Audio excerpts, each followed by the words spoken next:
Blog Talk Radio. Welcome to Last First Date Radio, featuring interviews with experts in dating, relating, and mating in midlife. And now, here's your host, Sandy Weiner. Hello, everybody. This is Sandy in cold Connecticut here in the middle of June. I wanted to welcome you to Last First Date Radio. We are one of the top-rated shows about attracting and sustaining healthy relationships, especially in midlife. And today, I'm excited to be speaking with author, speaker, marketing and social media expert Matt Sweetwood about what it's like to be divorced and middle-aged and dating in New York City. As a dating coach, many women come to me feeling really hopeless after either a lifetime of unhealthy relationships or a string of relationships that are not working out. So I just want you to know, if you're a woman listening to the show, if you feel like love happens to everybody except you, I want you to know that that's really not true, and that love can happen pretty much to everybody, I believe. But you do have to learn a few things that you may not be aware of yet, and I certainly had to learn all that myself after my divorce. So what it all begins with is identifying your unhealthy patterns. If you have been in unhealthy relationships, you've got to really understand that the common denominator is you, and then learn a few new skills for honoring and valuing yourself more, and how to have an authentic, deep, loving connection, because it really comes to people who reveal their true selves and increase their self-love and self-compassion and become a person of value.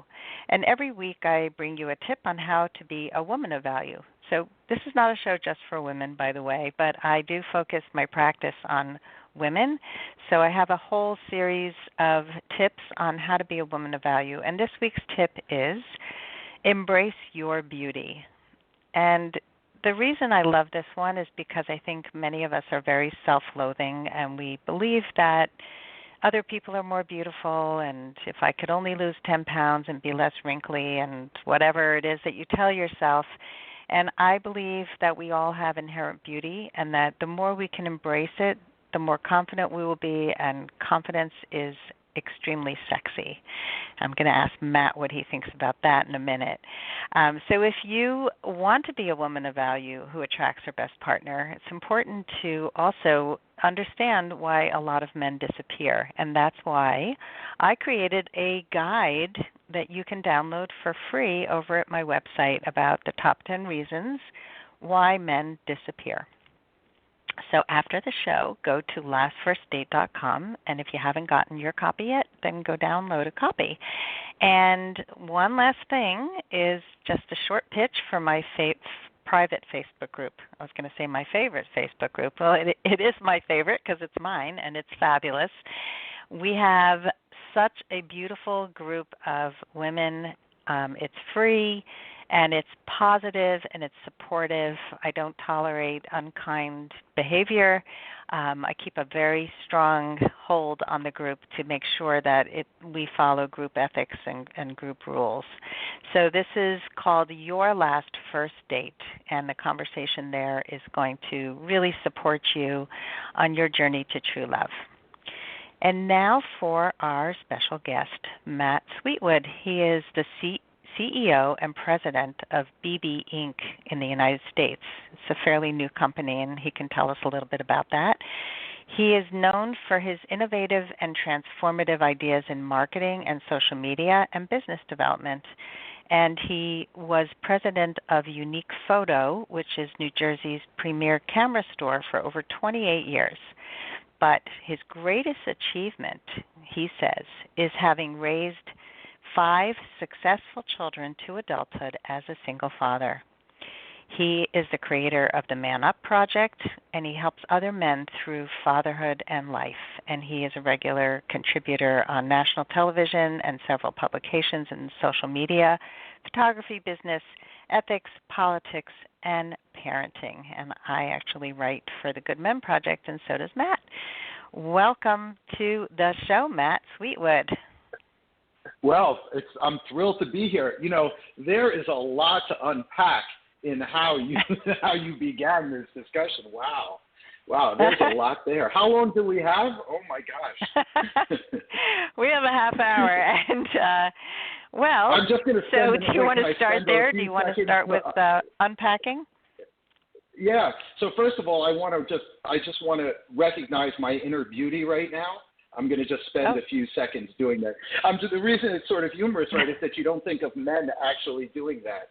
But, you know, as men, we go out there, we face a lot of the same things, even though we don't necessarily verbalize them in the same way. It's just, you know, just the way men are configured. That's really what it comes down to. You know, we sort of keep this stuff inside, but we suffer the same kinds of things. You know, you go out, you suffer rejection, you don't know whether it's you or whether it's that. So anyway, I'm gonna take your advice, and I'm gonna recognize my own inner beauty during this entire interview. Awesome. I love it. So we're coming from a place of beauty here today. Exactly. And did you want to unpack anything else that I talked about before we get into some Q&A here? No, let's go ahead, because it'll come out as we sort of walk our way through this. Okay, sounds good. Yeah, so tell us your story a little bit more. I know that you've shared with me a little bit more about raising your children from the time they were very young when your wife left you. So can you tell us a little bit about what that experience was like, transformation that you had to go through in order to be able to be the father that you became? Yeah, I mean, so this is not something that anybody plans for. You know, I thought from one thing we'll unpack from your introduction is you sort of said that we're going to talk a little bit about what it's like to being middle-aged, being a man, living in New York City and dating. Nobody ever expects that. I grew up in the generation where your success in life was measured by getting married, having 2 kids, a dog, you know, a white picket fence, and a 2-car garage. That was kind of what you aspired to in life. So if you had told me, you know, way back when, that I would be in my 50s and I would be sitting here in New York single, having raised 5 kids on my own, gone through 2 divorces, 2, you know, pretty traumatic experiences in my life, I would be like, what happened? How did that happen? But sort of cutting to the end of the story, I'll go to the end and then I'll come back. You know, the end of the story is, it turns out it's really the best thing that ever happened to me. And that's really the story I tell in my book. I'm going to have a book coming out at the end of this year. You know, I'm really excited about that because it's an opportunity to share these things in more detail. It's the best thing that ever happened to me. My first wife, I was married to her very, very young. Young for me. I have very inexperienced in the dating process. Didn't really know who I was getting myself involved with, and ended up marrying the wrong person. And I'm sure for a lot of your listeners out there, I'm sure they have a similar experience, just a different path. And when you marry the wrong person, you make the wrong choices. You don't recognize the red flags. I mean, in my case, the red flags were, you know, like red blankets that spread over your entire king-size bed. And, you know, you don't recognize those, and you fall under the spell of people who have problems. You know, you go in the wrong direction. And so what happened to me was we ended up having 5 children relatively quickly. I'm sure it's a complicated story on how that ended up happening, but it was something that she was very, very intent on doing. We ended up with the children. The marriage slowly started to deteriorate. Her mental condition started to deteriorate, and she ended up leaving us. And she left us when I was like 31 or 32 years old. So imagine, I'm 31 or 32 years old. I now have 5 kids to take care of, and I'm talking about ages 18 months through 8 years old. I'm bankrupt.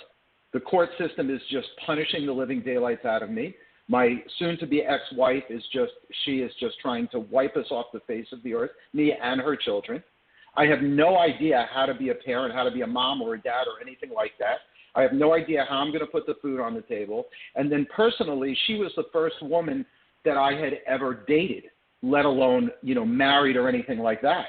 And so my confidence level was shot. I was convinced I was going to be alone the rest of my life. I had a life sentence in front of me. I had no idea. I didn't even want to take care of the kids. I didn't, you know, it's not something I aspired to. I loved them, but it was not something I aspired to. I didn't know what I was going to do. I was lost. I was scared. I had a jail term. So I was a mess. And it's the process digging myself out of that mess, the realizations that I had along the way, like the point where I realized, hey, I could do this. I decided to stop feeling sorry for myself. I let go of my anger. I realized that the love that I had for my children and my desire to make them successful eventually was going to lead us into really good places. And this is a lifelong transformation of going from a boy to a man, of realizing what's important in life, understanding gratitude. I write about all of this stuff, and I've written probably 60, 70 articles, relating to this subject, on my website and my stuff. So for me, it's been a lifelong transformation. And the end of the story is I'm sitting here in New York. Okay, so maybe the marriages haven't gone so well, but I feel extremely blessed. I have 5 adult children that are extremely close to me. They've all turned out highly successful. They are wonderful and kind and giving human beings. And it's really, we're not at the ending, but it's really a happy story where I stand right now. And I wouldn't be in the position that I am right now if none of that happened to me. So I'm grateful for really about how it all came out. So I hope to deliver. I know it's a little bit long, but I kind of try to take us through the whole journey. Yeah, no, I appreciate you sharing the story. And I think what's really notable in your story is what lessons you learned, because I was just talking about this with a friend today, that there are a lot of people who are victims for the rest of their lives. It's all how you see life. And crap happens to everybody, some bigger than others. And when you can learn to have gratitude, when you can learn to see the blessing in the pile of garbage, when you can really start to improve your life and realize why you ended up in these relationships and how you can grow your self-worth because you slayed a bunch of dragons, that's when you really live a successful life. And so not everybody can do this, and when you can, it's good that you're an inspiration to other people and that you're putting your word out there. So I want to commend you on that, Matt. Yeah, thank you.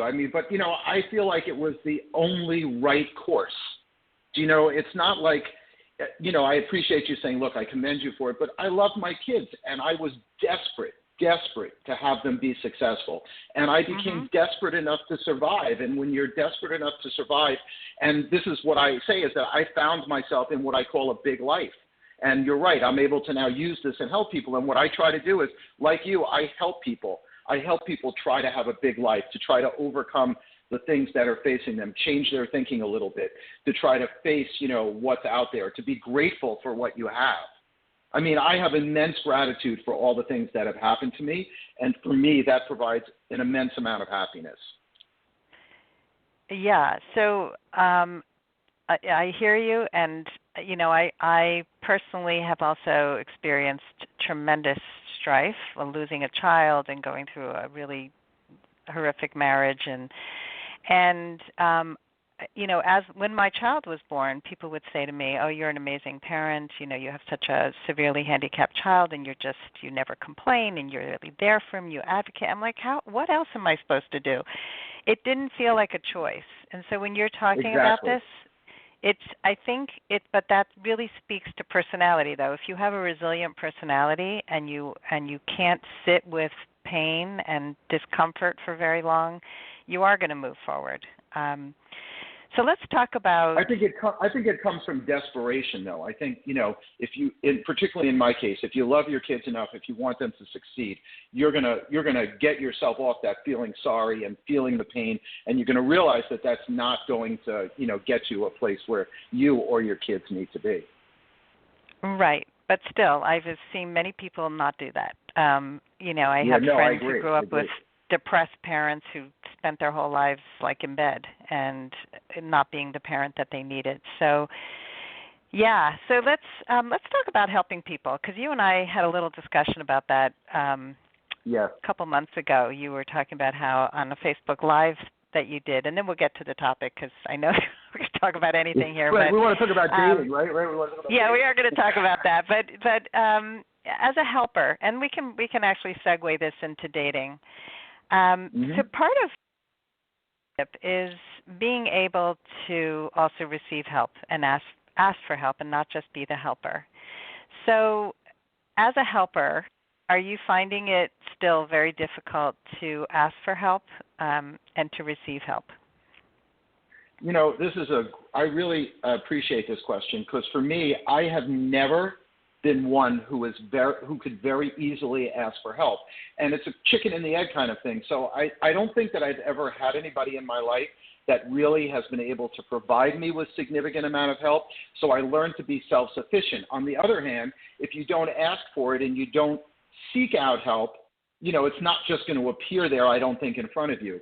And this is a principle from the Torah, which says that, it's an interpreted principle, but it basically says that you should seek out a friend in life. Everybody should have at least one friend in life who they can count on for everything. Not for everything, but count on, to lean on, to ask for advice, to do that and to seek out that. And I don't know, I've never been able to find that, and I'm always the person in the position to give help. But what I will say as a corollary to that is, and this also sort of comes from the same place, is that let's say, for example, you're unhappy about something that happened with your child. Like in your case, I can't even imagine losing a child. I mean, for me, I can't barely think about it. But imagine the pain, you don't have to imagine, but the pain you feel from losing a child. If you then go and help other people that have lost children, you yourself will heal from that act. And I think for me, in my case, reaching out to other people and helping them has been my therapy. It has healed me. Becoming the teacher helps you understand the subject better. Helping other people actually helps you. And I actually now use that as a daily affirmation. So if I wake up and I'm actually feeling down, one of the ways that I actually can get myself up is go help somebody else who's feeling down. If you do that, you just naturally pick yourself up. And so I think for me, my help, ironically, has come from helping other people. Though myself as a person, even to this day, I don't really reach out to anybody for help. I kind of go at it by myself. It's the way I've spent, 50 years of my life, and it's hard to teach old dogs new tricks, I guess. So I'm going to challenge you on that one. You learned a lot of new tricks in the last 20 years of your life, and so I believe you can learn new tricks. And here's the rub: when you are always the giver and never the one who asks for help, you're actually taking away that opportunity from somebody else to give to you. And when you're in a partnership, any kind of partnership, it's a give and take. And so I'm going to challenge you to ask for help this week and be comfortable receiving it, or at least try to be comfortable receiving it.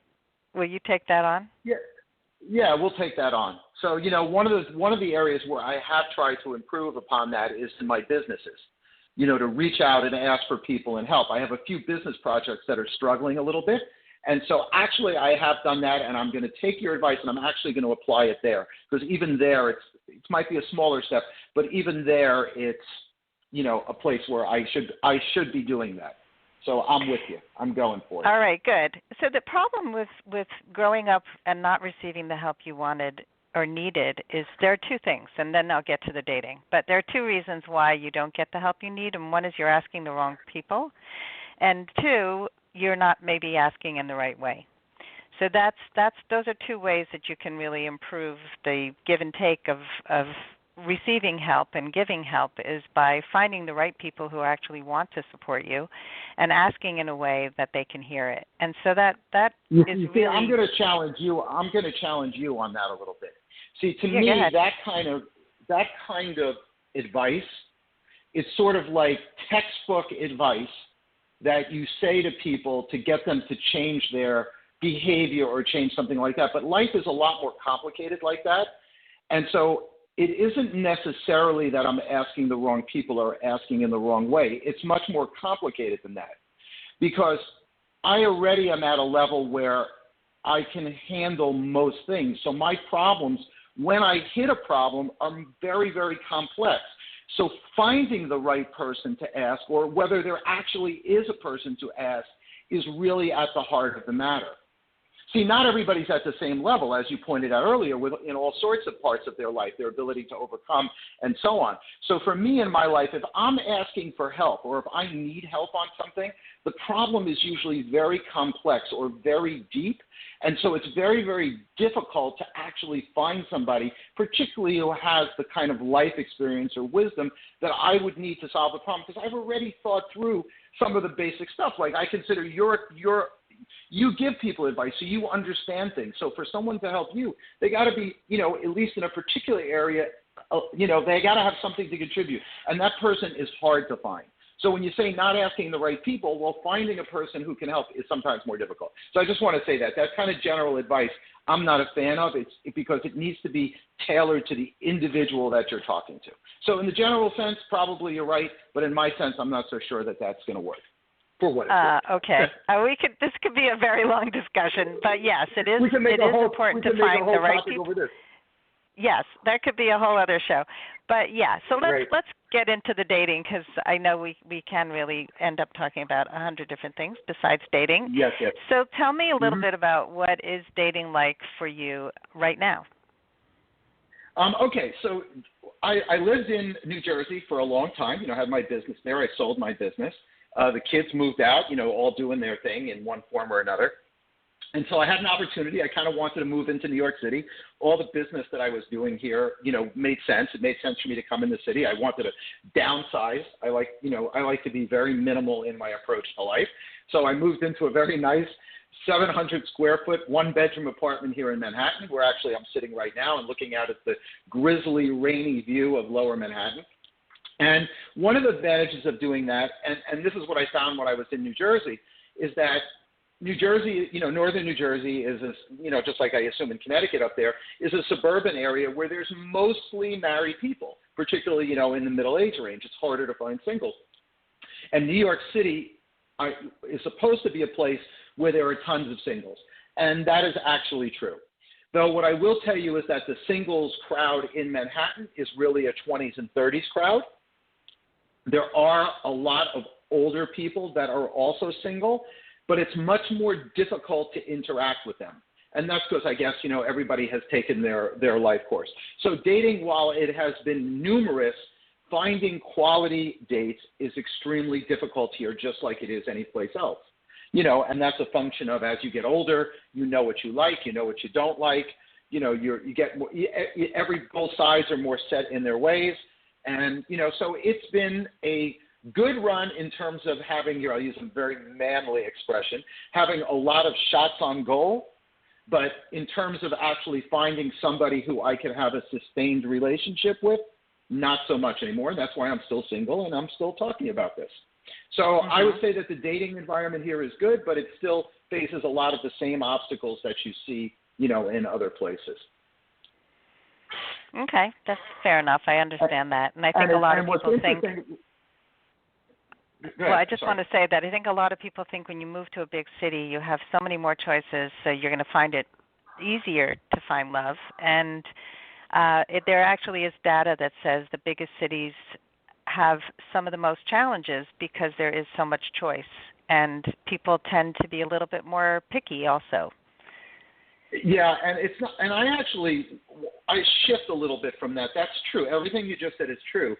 But what I find really bothersome about the dating scene today is that, and particularly internet dating, all the various methods of internet dating really give people an excuse to do a couple of things. One is to treat people not so nice, because you're really hiding behind your phone or your app or whatever it is.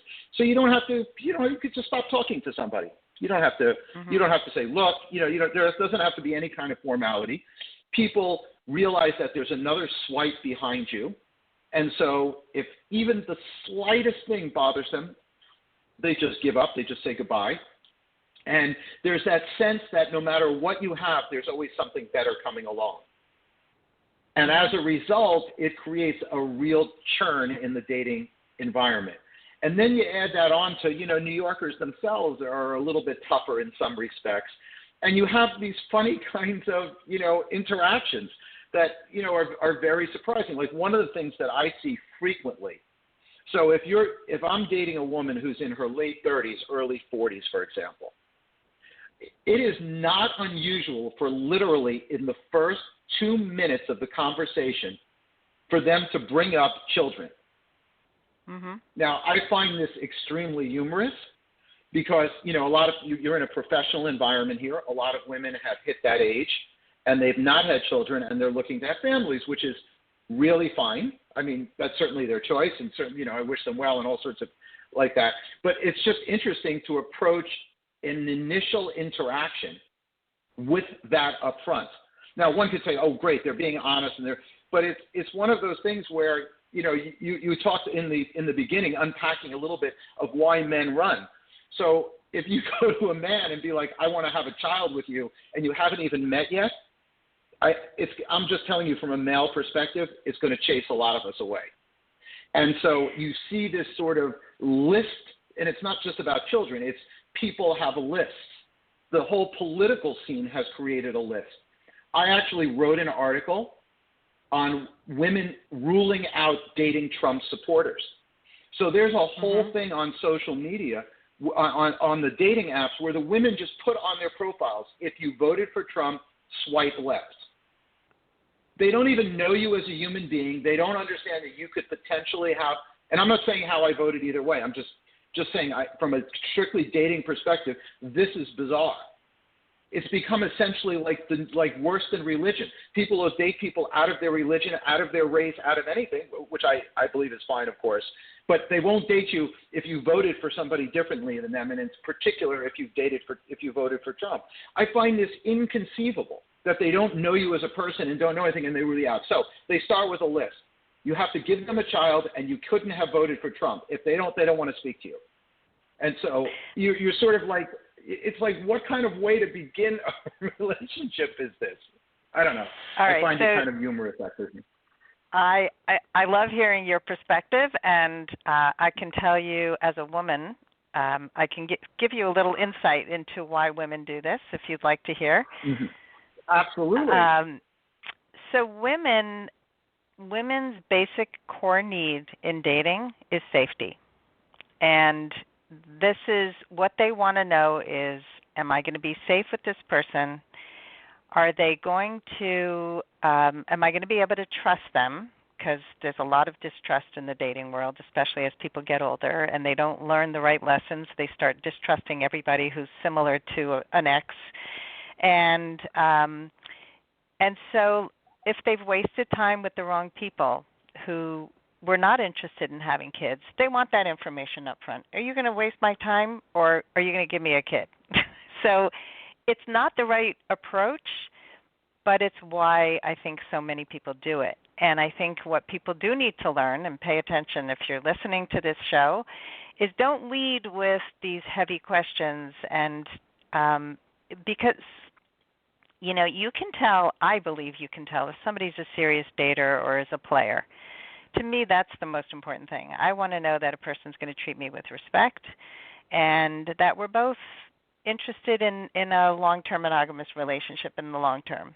But we don't know each other. I don't know if I'm interested in a long-term monogamous relationship with a total stranger until I've gotten to know them.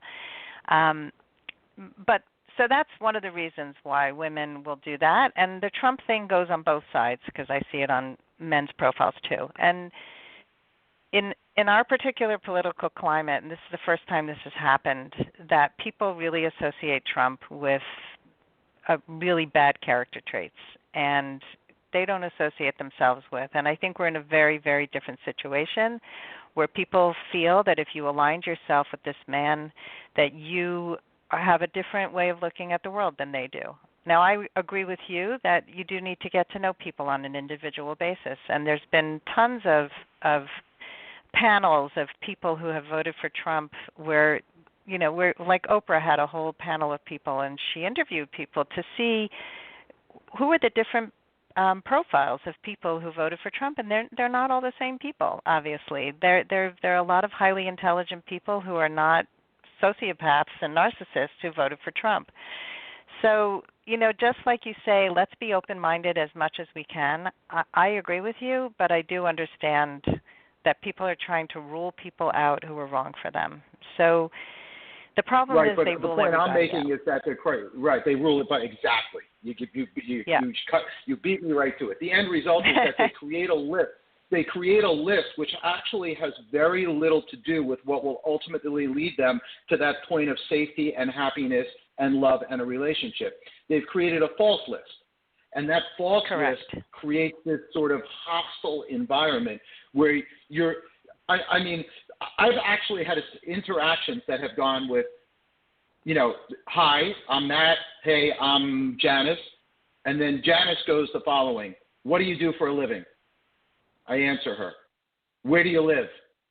Who did you vote for? Like this, boom, boom, boom, boom, boom. And then when you answer question 6, it's she's literally stopped speaking to you. Doesn't know a thing about me. Yeah, again, she's trying. I'm not insulted. She's trying to figure out if you're in or out, and she's doing it in a way that pushes you out. So this is the problem. This is one of the key problems with dating, is that a woman will come away from that date and she'll say, "Wow, that Matt Sweetwood, he just got shut down so quickly. I think he didn't call me back because he was intimidated by me." And you're like, "That woman just turned me off because she just conducted an interview and we don't have any connection at all." So everybody's looking at it. What I'm looking for as a man is I'm looking for a woman who's kind and compassionate and loving and caring and intelligent and all of those things. I'm not looking for, a prosecuting attorney. Oh, not that I have anything against a woman who's a lawyer. I'm just saying, that's not a turn on. That's not something that is going to work for me. And let me sort of turn it the other way too. Is that women, certainly in Manhattan, prefer to date successful men. And when you're in a situation like that, it's like they don't sort of think it through that a successful man has choices. And so instead, and this, by the way, drives me nuts when I read dating profiles, is that the dating profiles now, I don't know, I don't look at men's dating profiles, so I'm sure you have a side of this. But I look at women's dating profiles, and all they do is talk about what they're looking for. Now, the way I view a dating profile is it's an advertisement for you. In other words, you're supposed to say what you have to offer. And I find in too many cases, women in particular are sitting there with their list of demands. Now, as a successful person, I'm a successful person. Look, I'm not saying that I'm the greatest catch on earth. That's not even the point. The point is that I have options. And they date in a way where they're quizzing you, and they're not telling you what you're going to offer. I like to approach a relationship to say, hey, look, this is what I am able to offer. You do this on many levels, but this is what I can offer in a relationship. I'm expecting the woman to do the same. If she's there what are you giving me? What are you giving me? And not showing anything in return, or this is what I expect of you, and I can't really do that in reverse. I just don't see the point. And that's why, if you look at all the statistics, there are a very, very large number of single women, particularly in Manhattan, why single women outnumber men, why men are moving away from marriage, don't want to get married, and all the sort of the maladies that have occurred from this. And I think this is really a function of the attitude that a lot of people take towards dating. And it's been unfortunate because I've seen it in all sorts of forms here, from the Trump thing to the making the list and where do you work and all of this stuff. And you're able to do that once again because you're not forced to be interacting with the person face to face. You can just swipe and move on to the next one and hope that something happens. And let me just add one more thing to that, is that New York City is also a very, very difficult place. Well, this is what really makes dating extra difficult here, is that it's very easy to entertain yourself here. So a lot of the women here have great lives. They don't really need to be in a relationship, and so they can have a social life here. There's just so many things to do that it's very, very easy to not do what it takes to have a relationship, which is much harder than just engaging in sort of a surface social life. And I think that actually comes into play a lot. And you see that a lot even when you go to date somebody, is they're basically just fitting you in their social schedule instead of treating the relationship with a more serious note than you're just another date on the calendar of their social calendar. And then, of course, women lament that they don't have a relationship and they haven't found love. But I sometimes wonder whether they're really, particularly in New York here, doing what it takes to actually find that relationship. Really good points, Matt. And I couldn't agree with you more. And I see it on my end, too. And I see it here in Stanford. I see it everywhere I go. All these points that you make. And this is one of the areas that I help women in, is when I write their profile, it's really about not just, it's about their values, their character, who they are, what they bring to the table, and also what they're seeking in a man. It's not a bunch of demands. This is what you're going to get. This is who I am. This is what makes me really happy during my day. And it's interesting also with photos. Post photos of you doing something that makes you happy, not photos of you just drinking with your friends. But this whole social thing and the way that people busy themselves, it's like a guard, I believe, that people become so busy that they guard themselves from being emotionally open. And if only people could take those guards down and realize that, what they're really seeking is the thing that they're actually pushing away, I think we'd have a very different dating life in not just New York City but everywhere.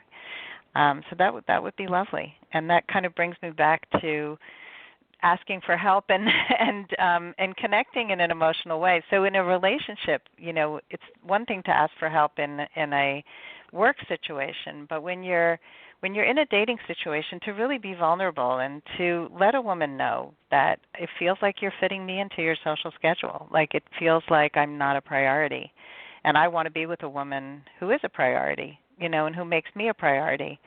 I've actually said that to a man. He just was super busy, and his business was taking up all his time. He was forgetting that he had scheduled a date with me, and I just said, look, it looks like you're too busy for a relationship right now, and I don't want to be on the bottom of the list.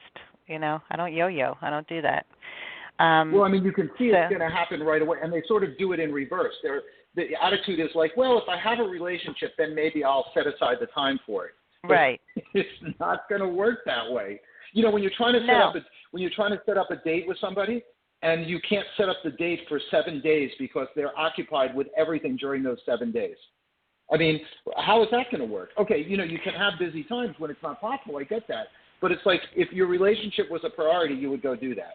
My favorite is I'm going to the Hamptons this weekend, or, I'm meeting with my friends. It's girls' night out. That's a favorite of mine, by the way. It's girls' night out tonight. So, okay. Well, they should be spending time with their girls, and you spend time with your guys. But if you're looking to find a relationship, then you've got to make it a priority. And, I once was told by a guy way in the beginning when I first started dating after my divorce, he said he didn't think I had time to time slot him into my life, because I thought it was cool for me to talk about how busy I was, and because I was creating my life again. I mean, it was a lot of accomplishments that I had accomplished, but that's not what a guy really needs to hear. Like, it's nice that I have accomplished a lot, but like, that's not relational. That's work, and work is not the sexy part of the relationship. It's leading with those qualities that you said, and I want to just bring it home here, that the kind, compassionate, caring, loving woman who has all those other qualities, but she leads with those feminine traits of kindness and love and compassion and warmth, not, here I am, I bulldoze at work, and I'm going to bulldoze you on a date. And I think a lot of this comes, and I'm going to try to say this as delicately as I can, is it comes from sort of the way that men and women approach dating when they're younger. So, and I'm going to tell you, this is going to sound a little bit mean, but what happens is sometimes you go out with a woman, you go out with a woman, middle-aged woman, and she still has the attitude that she's the 22-year-old prom queen, and all the guys are chasing her all over town, and she has to do nothing. And it's like you're trying to convey to them that I'm going to have a relationship by choice. I'm not having a relationship with her because I'm desperate to have a relationship with her because I absolutely have to have this. I'm doing it because I want it. I want to have a relationship with somebody that's gonna add to my life too. And I find a lot of women date with that attitude. It's like, what are you going to do for me? I don't have to really do anything. This is the way my life has gone. And it creates kind of this, you're just not attracted to them. It's like, what for? I love being alone. I have a very productive life. I do a lot of great things when I'm alone. I write, I produce videos, I work, I help people, I do all sorts of things. So if I'm choosing to have a relationship because I think it's going to add to my life, not because I absolutely need to or I need you or whatever the case is. I think the idea is to make yourself needed.